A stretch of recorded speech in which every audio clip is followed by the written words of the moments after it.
پاکستان میں اس وقت متعدد زبانیں ایسی ہیں جن کے معدوم ہونے کا خطرہ ہے، اور یہ خطرات سے 2-4 زبانیں مختلف کیٹیگریز میں ڈیوائیڈڈ ہے۔ آج کے پروگرام میں ہم شمالی علاقہ جات میں بولی جانے والی خطرات سے 2-4 زبانوں کے بارے میں بات کریں گے۔ یہ زبانیں کون سی ہیں اور ان کو کیسے محفوظ کیا جا سکتا ہے، یہ بتا رہے ہیں ریڈیو نیوز نیٹ ورک سے فدا حسین۔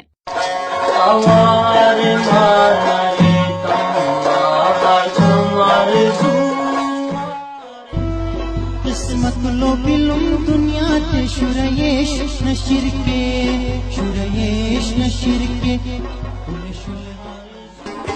کس نے ٹھکے آئینو چیل نے ٹھکے آئینو شچی تھے کوئی نظر یا بیلاو آئینو ٹرو ٹر چیل مشتے اعتبار بے چھڑا سینگ اس دل لداغ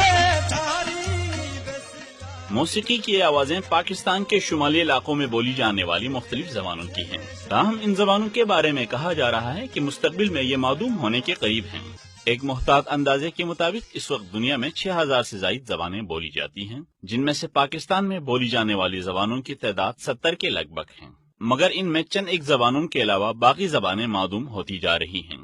اقوام متحدہ کا ادارہ برائے تعلیم و ثقافت یعنی یونیسکو کے مطابق اس وقت پاکستان میں 28 زبانیں معدوم ہونے کا خطرہ ہے۔ یونیسکو نے خطرات سے 2-4 ان زبانوں کو مختلف اقسام میں تقسیم کیا ہے۔ پہلی قسم قریب المرگ کی ہیں، جن کی تعداد 6 ہیں، اور 15 زبانیں وہ ہیں جن کے وجود کو شدید خطرات لاحق ہے، اور اسی طرح باقی 7 زبانوں کو بھی غیر محفوظ قرار دیا گیا ہے۔ ان قریب المرگ زبانوں میں خوار، جو چترال اور گلگت کے بعض علاقوں میں بولی جاتی ہے اور اس کے بولنے والوں کی تعداد 2,20,000 سے زائد ہیں،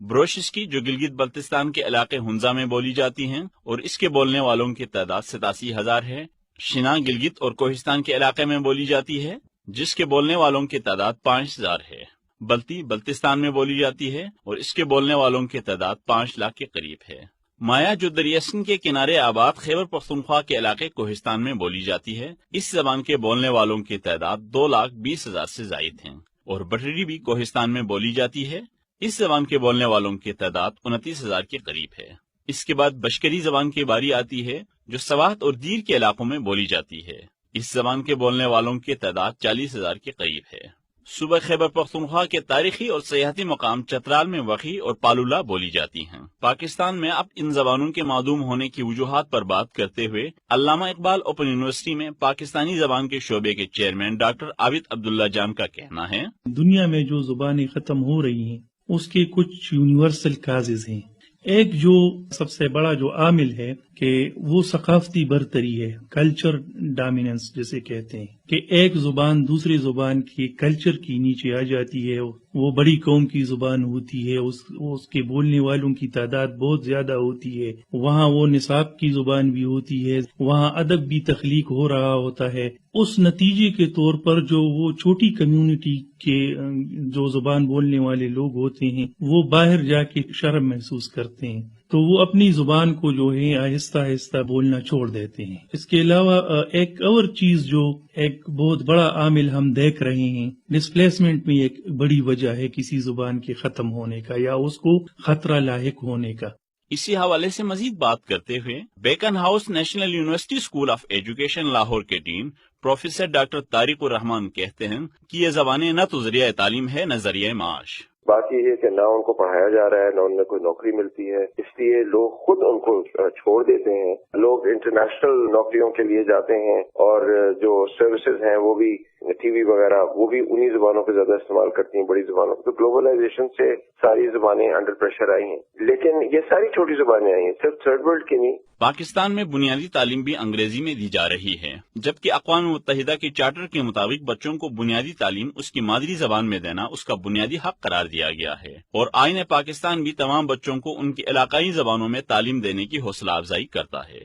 پاکستان کے 1973 کے آئین کی دفعہ 251 میں درج ہے کہ پاکستان کی قومی زبان اردو ہے اور یوم آغاز سے 15 برس کے اندر اندر اس کو سرکاری و دیگر اغراض کے لیے استعمال کرنے کے لیے انتظامات کیے جائیں گے۔ تابع انگریزی زبان اس وقت تک سرکاری اغراض کے لیے استعمال کی جا سکے گی جب تک اس کو اردو سے تبدیل کرنے کے انتظامات نہ ہو جائیں۔ اس کی شق 3 میں درج ہے کہ قومی زبان کی حیثیت کو متاثر کیے بغیر کوئی صوبائی اسمبلی قانون کے ذریعے قومی زبان کے علاوہ کسی صوبائی زبان کی تعلیم، ترقی اور اس کے استعمال کے لیے تجویز کر سکے گی۔ تاہم ایسا نہ ہونا ان علاقائی زبانوں کے پھلنے پھولنے کی راہ میں رکاوٹ ہے، کیونکہ اس سے نوجوانوں کی اکثریت کا زیادہ تر وقت تعلیم حاصل کرنے کے بجائے زبان سیکھنے میں لگ جاتا ہے۔ اس حوالے سے ڈاکٹر طارق الرحمان کا کہنا ہے، کانسٹیٹیوشن کے اندر اسی کلاس تھی کہ